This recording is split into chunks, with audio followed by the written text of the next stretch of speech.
नमस्कार, मैं हूं कुमार गजेंद्र। जनपद ऑन द स्पॉट में आपका स्वागत है। हमारे एक दूसरे social media platform podcast with Kumar Gajendra में भी आपका स्वागत है, जहां आप हमें सुन सकते हैं। दिल्ली के अंदर अरविंद केजरीवाल की पार्टी का समापन समारोह हो चुका है।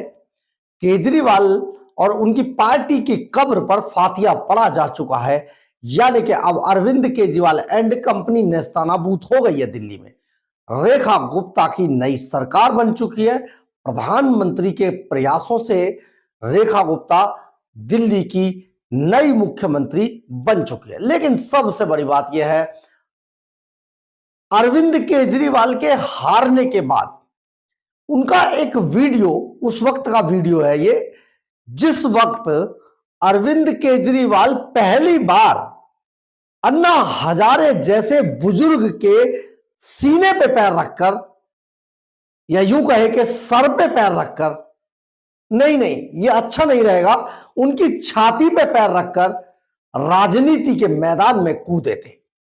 और ये राजनीति के मैदान में कूदने के बाद केजरीवाल ने जिस तरीके से एक पार्टी बनाई और अपना चेहरा ऐसा पेश किया जनता के सामने कि इस आदमी को कुछ नहीं पता, ये बहुत भोला भाला है, ये तो बस गरीब आदमी की लड़ाई लड़ रहा है।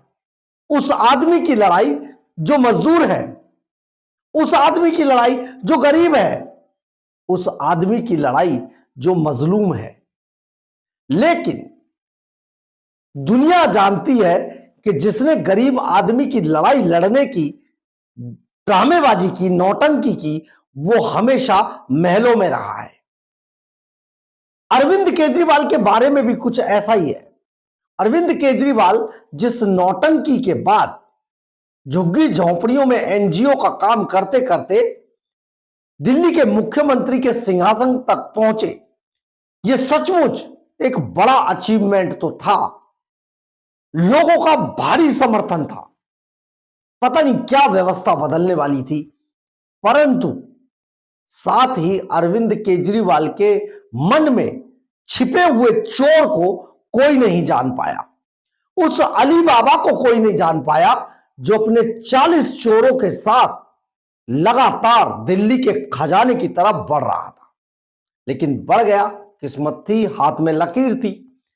परंतु अरविंद केजरीवाल एंड कंपनी ने जिस तरीके से दिल्ली को आज कबाड़ खाना बना दिया, बांग्लादेश का एक छोटा सा कोई कस्बा बनाकर रख दिया, आज अरविंद केजरीवाल की वजह से दिल्ली करीब 25 साल पीछे चली गई।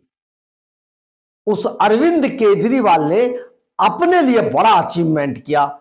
आज उनके पास शीश महल है, चार्टर प्लेन में चलते हैं, ग्रैंड हयात होटल के प्रेसिडेंशियल स्वीट्स में ठहरते हैं, जिसमें 5,000 रुपए लीटर का पानी पीते हैं। इसके अलावा मिनी बार है, जिम है, सोने के कबोर्ड हैं, सोने के वॉश बेसिन है, जकूजी है, और सबसे बड़ी बात यह है 50,000 गज में पेंटागन की तर्ज पर बनाया गया जनता के पैसे से शीश महल भी है। लेकिन यह शीश महल उनकी राजनीति की कब्रगाह बन गया है। ऐसे में जो अरविंद केजरीवाल अपने आप को ईमानदार बताते थे, भ्रष्टाचार के खिलाफ लड़ने की बात किया करते थे, उसी पर कमेंट्स करते हुए आजकल उनका एक वीडियो बड़ा वायरल हो रहा है। जो ये वो अरविंद केजरीवाल है जो गाना गाते हैं, ये वो अरविंद केजरीवाल है जो कहते हैं इंसान का इंसान से हो भाईचारा। ये जो भाईचारे की नौटंकी कर रहे हैं ना, इन्होंने दिल्ली के अंदर ही नहीं पूरे देश के अंदर आतंकवादियों से जो भाईचारा निभाया है, भ्रष्टाचारियों से जो भाईचारा निभाया है, ठेकेदारों से जो भाईचारा निभाया है, कॉन्ट्रैक्टर्स से जो भाईचारा निभाया है, कटिंग मारकर बनिया बताकर जो भाईचारा निभाया है, सचमुच ये टू मच है बॉस।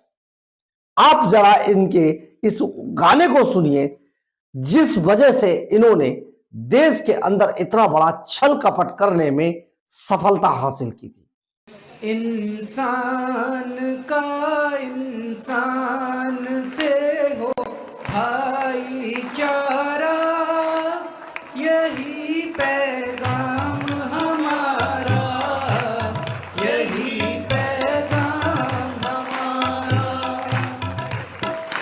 इंसान आज बहुत बड़ा दिन है। मुझे 4 लाइनें याद आ रही हैं, वो मैं गा के सुनाना चाहूँगा। मैं गाता नहीं हूँ अच्छा, लेकिन ये एक तरह से हमारी आपकी देश की जनता की जो पार्टी बनने जा रही है उसका इसके अंदर पूरा भाव है कि हमारा मकसद क्या है, हमारा पैगाम क्या है, हमारा संदेश क्या है। इंसान का इंसान से हो भाईचारा यही पैगाम हमारा, यही पैगाम हमारा। इंसान का इंसान से हो भाईचारा यही पैगाम हमारा, यही पैगाम हमारा।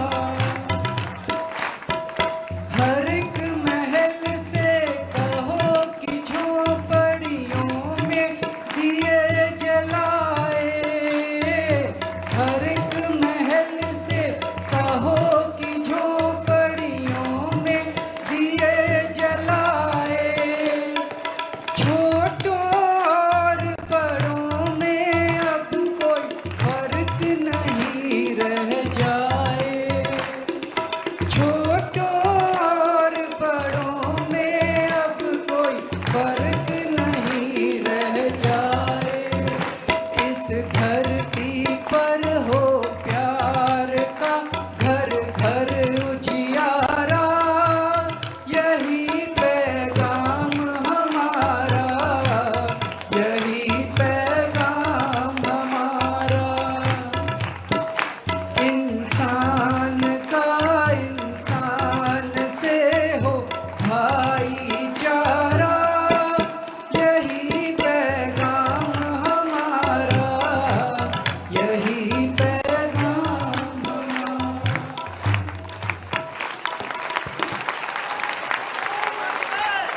साथियों, आज हम ऐलान करते हैं कि आज से इस देश की जनता चुनावी राजनीति में कूद रही है और तुम लोग अपने दिन गिनना चालू कर दो भ्रष्टाचारियों। हम ऐलान करते हैं कि आज से हम लोग चुनावी राजनीति में कूद रहे हैं। हम नेता नहीं हैं, हमें राजनीति नहीं आती है, हमें नहीं पता कि ये तिकड़मबाजी कैसे करते हैं, लेकिन हमें इन भ्रष्ट नेताओं ने, इस भ्रष्ट व्यवस्था ने मजबूर किया है कि हम लोग इसकी ये कदम उठाएं। आपने देखा होगा किस तरीके से अरविंद केजरीवाल एक ऐसा मंच पर गाना गाते हैं, राजनीति पार्टी बनाते हैं जिसका नाम था आम आदमी पार्टी। लेकिन देखते ही देखते अरविंद केजरीवाल हिटलर की राह पर चल पड़ते हैं। उन्होंने दिल्ली के खजाने को भर भर के इतना लूटा कि आज दिल्ली का खजाना 7,000 करोड़ के घाटे में है। उन्होंने यमुना के नाम पर 13,500 करोड़ रुपया लूटा, जिसमें यमुना में उन्होंने चवन्नी का खर्चा नहीं किया। दिल्ली की सड़कें टूटी हुई हैं, दिल्ली का बुरा हाल है, पूरी दिल्ली रो रही है। हर आदमी कह रहा है बस एक ही शिल्पकार थी, शीला दीक्षित। इसके बाद अरविंद केजरीवाल ने बीते 10 सालों के अंदर दिल्ली को बुरी तरीके से बर्बाद कर दिया और हिंदुस्तान को लगातार कलंकित किया। कलंकित इस तरीके से किया, चाहे गुरपतवंत सिंह पन्नू से 133 करोड़ रुपया लेना हो, चाहे पंजाब के अंदर जाकर आतंकवादियों से मुलाकात करनी हो जो कुमार विश्वास आरोप लगाते हैं, चाहे देश के खिलाफ जो भी नौटंकी करनी पड़े, जॉर्ज सोरोस का पैसा लेकर देश को जितना बदनाम किया जा सकता किया जाए। देश के संवैधानिक संस्थानों को बदनाम किया जाए, देश के प्रधानमंत्री पर हमला बोला जाए, उनके सरकारी आवास को टारगेट किया जाए। हर तरीके से इन्होंने देश का जो नाम नीचा किया है, मिट्टी में मिलाया है। सचमुच इनको देश कभी माफ नहीं करेगा, क्योंकि अरविंद केजरीवाल इसी लायक है, नफरत के लायक है। देश की जनता उनसे नफरत करती है। उन जैसे नौटंकियों को, उन जैसे ड्रामेबाजों को सचमुच दोबारा शायद राजनीति में कभी जगह मिल पाए। मुफ्तखोरी की आदत डालकर वोट बटोरने का जो मंत्र अरविंद केजरीवाल ने शुरू किया, वो काफी हद तक लोगों को जहर की तरह चढ़ जरूर गया था, लेकिन उसी तेजी से उतर भी गया। अब बात है कि क्या ऐसे लोगों को दोबारा राजनीति में जगह मिल पाएगी? शायद नहीं, क्योंकि आज दिल्ली के सभी संवैधानिक संस्थान बर्बाद हो चुके हैं। दिल्ली के अंदर पूरी व्यवस्था चरमरा चुकी है। दिल्ली के अंदर जो इंफ्रास्ट्रक्चर था वो मटिया मेट हो चुका है, और केवल अगर कोई मौज ले रहा है तो वो अरविंद केजरीवाल एंड कंपनी है। यानी कि अली बाबा 40 चोर ने पूरी मौज काटी है, और ये मौज अब अरविंद केजरीवाल की कब्रगाह बनने जा रही है। बहरहाल, अगर आपको हमारी खबर अच्छी लगे तो आप इसे लाइक, सब्सक्राइब और शेयर जरूर करें। कमेंट्स बॉक्स में अपनी राय जरूर लिखें, इससे हमें बहुत बहुत बहुत ऊर्जा मिलती है। जय हिंद, जय भारत।